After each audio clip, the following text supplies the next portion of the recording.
get started.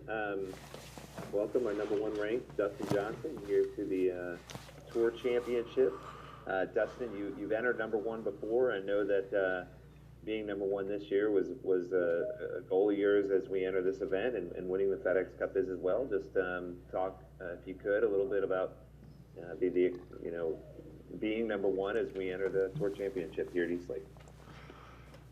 I mean, yeah, being in number one position right now before we start is obviously a little bit of an advantage. You get a two-shot lead, and but obviously, as we all know, East Lake is a difficult golf course, and there's still 4 rounds to play. So it's not like I got a two-shot lead going into the final round. Still got 4 rounds to play, so I'm still gonna have to go out and play some really good golf for 4 days if I want to be a FedEx Cup champion at the end. How does East Lake fit you? How are you looking at it this year?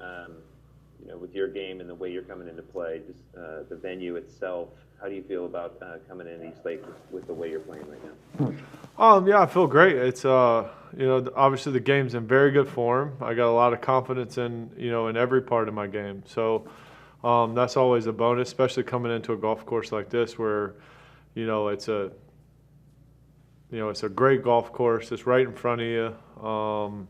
But you got to do everything well if you want to succeed around this place. All right, questions rolling in. Just a reminder to the media on the line, if you have a question, please type into the chat window, and I will call on you. Our first question comes from Steve D'Amiglio from the USA Today. Steve. Dustin, after you won the Northern Trust, you were on a plane that night, you were in the gym the next morning, you were at the golf course the next night. What did you do after the BMW Championship, and did it take you very long to get over watching Jon Rahm's putt go in? Oh, no. It was, I flew home. I pulled in my driveway at like about, I think, 11:54. And went upstairs and saw the kids and Paulina. It was nice. Actually, Tatum was still awake. I don't know why he was awake, but he was still awake in the bed. But it was cool because I got to talk to him or just see him for a minute. And as soon as I saw the kids, so there's nothing. You don't think about anything but them and Paulina. So it was nice just to see the family. Because I hadn't seen him for a couple weeks, so that was a big bonus. But for me, as far as after what had happened at the BMW was, it was just something that it's going to happen. It was John made a great putt, but ain't nothing I can do about that. It wasn't like I didn't do anything, so I didn't do anything wrong to lose the playoff. So for me, it was easy to get over. Okay, and the last thing. Is this the best form you've been in, and how good is your current form right now? Yeah, I think my form is very good. I'm like I said, I got a lot of confidence in the game right now. I feel like, over the last 4 or 5 weeks, I've been very, very consistent, and I feel like every part of my game's working well, and so that's what I like to see is the consistency. That's when the game's in good form is when you're playing well and you're consistently contending for golf tournaments where it's not just 1 week you're contending, the next week you miss the cut. I want to contend every week. That's when I know my game's in good form. Thank you, sir. Yes, sir. Thanks, Steve. Next question comes from Steve Humber with the Atlanta Journal-Constitution. Steve. Yeah, hi, Dustin. I'm wondering after the experience of last week, how much are you looking forward to just playing with John again? And is there anything to be said about the two of you bringing the best out in each other? Well, yeah. Obviously John's a great player, and he has been for a while now, and he'll continue to be a really good player for years to come. He's obviously being one of the best players in the world. He's got all the skills. He drives it well. He's got he's a good iron player, a good short game. So that's what it takes to be one of the best players in the world. So but yeah, I'm obviously excited to start this week in the number one position. Playing with John obviously in the first round. So Yeah, I think it's going to be a great week, and yeah, looking forward to it. And if I could ask you just your view of, I guess, your history here at Eastlake. It's a mixed bag. It's been off and on. Yeah, it's, for sure, to yeah, say the least. How do you? I'll let you put it in your words. Well, yeah, I mean, I've had a whole mixed bag of finishes here. Yeah, I'll play it. I either play it really well or I play it really terrible. I mean, it's just one of those things. But obviously, I think that has to do with how the game is, during the week or coming into this week. But I feel like I'm gonna play it well this time around. All right. Thanks. Thanks, Steve. Next question comes from Dan Moriarty with CNN. Dan? Thanks for doing this, Dustin. The top 3 players in the world rankings mirror the FedEx Cup standings entering this tour championship. What is it about these playoffs that's bringing out the best in your game? Yeah, I mean, it's that time of year where you gotta, where you need to play well. It's they're big events, and I think that's when the best guys come out and show their stuff. It's just it's kind of how it happens in all sports.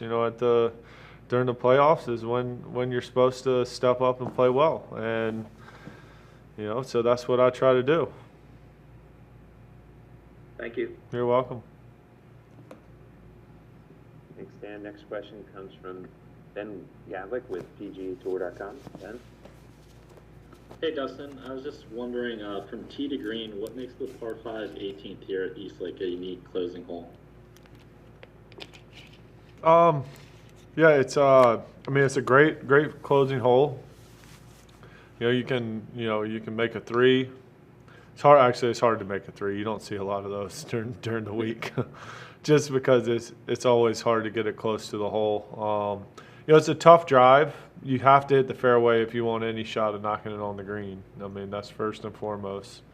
The rough here is always brutal, and you never get a good lie ever. So, you have to hit the fairway, and it's and then once you do hit the fairways, you got to hit a perfect iron shot if you want to get it on the green. I mean, it's just it makes it a difficult hole, but you have a chance. I mean, you can get it depending on which way the wind's blowing. You can get a mid iron in your hand coming into the green, but again, it's like I said, it's hard to hit the green. Thank you. You're welcome. Next question comes from Brian Wacker with Golf Digest. Hey, Dustin, who would get your vote for Player of the Year? Not sure yet. I think this week will help decide that.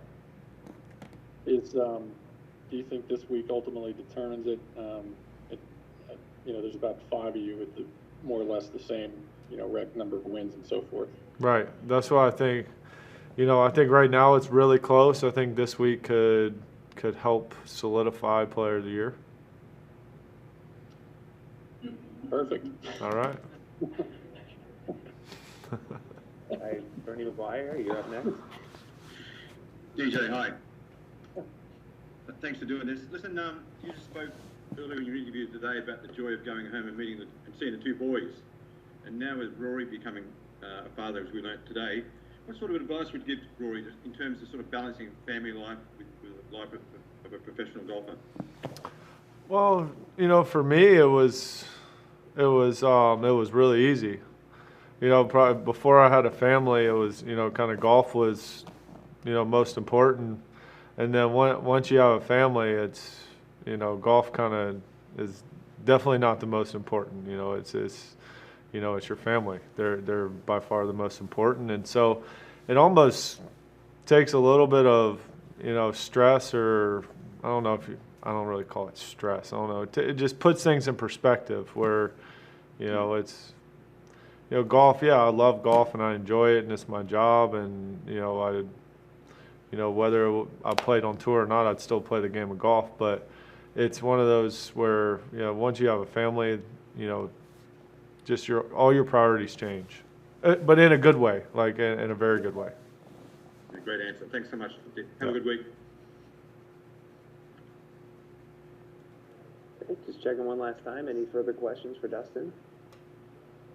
If you have a question, please type in the chat area. All right, Doug Ferguson, you're up next.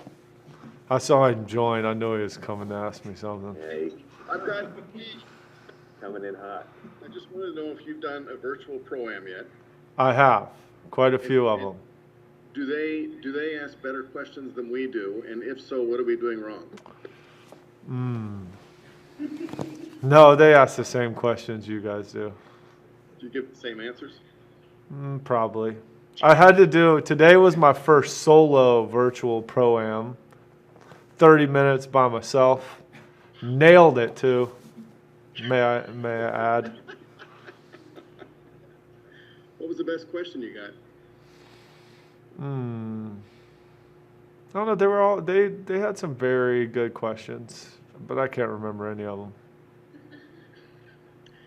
I think I'm done. Okay, good. Thanks. All right, Dustin, thanks so much. You're welcome. This week, and hope we'll see you on Sunday night. Thank you.